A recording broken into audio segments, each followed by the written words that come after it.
মানিকনগর আর সোনামুড়া ময়নামা এখানে পঞ্চায়েতে নিয়ে যাওয়ার জন্য সেই মোতাবেক আমি বাড়ি থেকে বেরিয়ে প্রথম মানিকনগর যখন চলে গেছি এনডিপিএস দফা দুবাই ফোন আইতেছে দাদা দফা দুবাই ফোন আইতেছে যে তাড়াতাড়ি অবরোধ তুল আর নাহলে তোরা এনডিপিএস দিয়া কেস লাগাই তোরা ভাষামু এই যে আমাদের এমএলএ কীর্তি দাদা নমস্কার আপনাদের ধন্যবাদ এবং আমরা বক্সনগর মন্ডলের সহানুভূতি বুথ সভাপতি এবং আমরা এখানে আজকে তোফাজ্জল হোসেন এখানে দায়িত্বে পড়ছে আমরা বিধায়ক তোফাজ্জল হোসেন এখানে পঞ্চায়েত গঠন করবো আইসেন উনি 9 জনের ভিতরে 5 জন এখানে অনুপস্থিত 4 জন আইসে 4 জন দিয়ে কুলাম তৈরি হয় না তখন আমারে কইল উনি পঞ্চায়েত গ্রাম পঞ্চায়েত তখন উনি আমারে কইল যে দাদা আমি একজন এমএলএ আইসি কিনা আমার সম্মানটা আপনি রাখেন আপনি যেভাবে 5 জন দিল আপনি এটা কুলামটা তৈরি করে দেন আমি পরে চিন্তা করলাম বাকি 4 জনটা আমি পরে ব্লকে করলাম তখন আমি আর সভাপতি একটা বাড়িতে আইসি কইছি কি তোমরা গেলা না গেলে কইছে আমরা দাবি এই যে উপপ্রধান দেহেরা দোয়ান যেত না অনিল দাস হ্যাঁ প্রধান আসলে বহুত উৎপাট করছে আর যে মহিলাদের প্রধান দিছে এই মহিলাও খারাপ চরিত্র খারাপ এই মহিলারা দোয়ান যেত না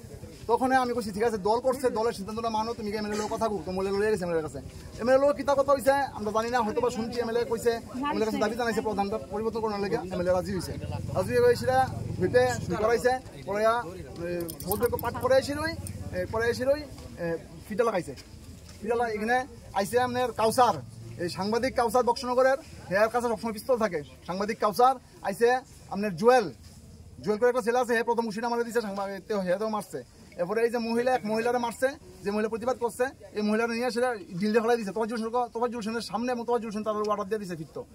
এখন মহিলারা বিশালগড় হসপিটাল থেকে আফানি হসপিটাল থেকে এখন জীবিতে রেফার করছে আমার মাস্টার মহিলা ভাইও ইঞ্জুরি মহিলা ভাইও জীবিতে ভর্তি আছে তো আমরা এ লেগে অবরোধ যে এমএলএ হয়ে আসলে যদি আজকে রক্ষক হইয়া ভক্ষক হয় তাহলে আমরা কই যাবো আজকে দীর্ঘদিন ধরে বিজেপি কার্যকর্তার কেউ এগুলো সিপিএম না দাদা সবাই আজকে বিজেপির কার্যকর্তা আজকে বিজেপি হয়ে আসলে এমএলএ হইয়া হে আমরা গার্জিয়ান হইয়া আমরা এই আক্রমণটা করে গেল আজকে আমরা কার কাছে যাবো মুখ্যমন্ত্রী মানিক সাহের কাছে বিপ্লব দেবের কাছে প্রতিমাদির কাছে সঙ্গে আমাদের রাজীব ভট্টাচার্য কাছে অনুরোধ আমরা বাঁচান এমএলএ হাত থেকে এই মেলা থেকে বক্সনগরবাসী খুশি না এই বক্সনগরবাসী আমরা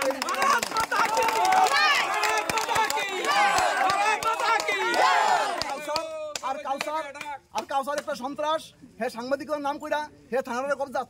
এমএলএ সাহেব কাউসারে দিয়ে রাখছে থানাতে দেওয়ার লেগে থানা থেকে যা চলছে 2 নম্বর সব কাউসারের মাধ্যমে চলছে এই কাউসার প্রথম আমার আক্রমণ করছে এরপরে জুয়েল আক্রমণ করছে মানে তার তোফাজ্জল লোকের যে শুধু তাই না এবং এখন হুমকি দিতে আছে আমরা ঘরে জানেন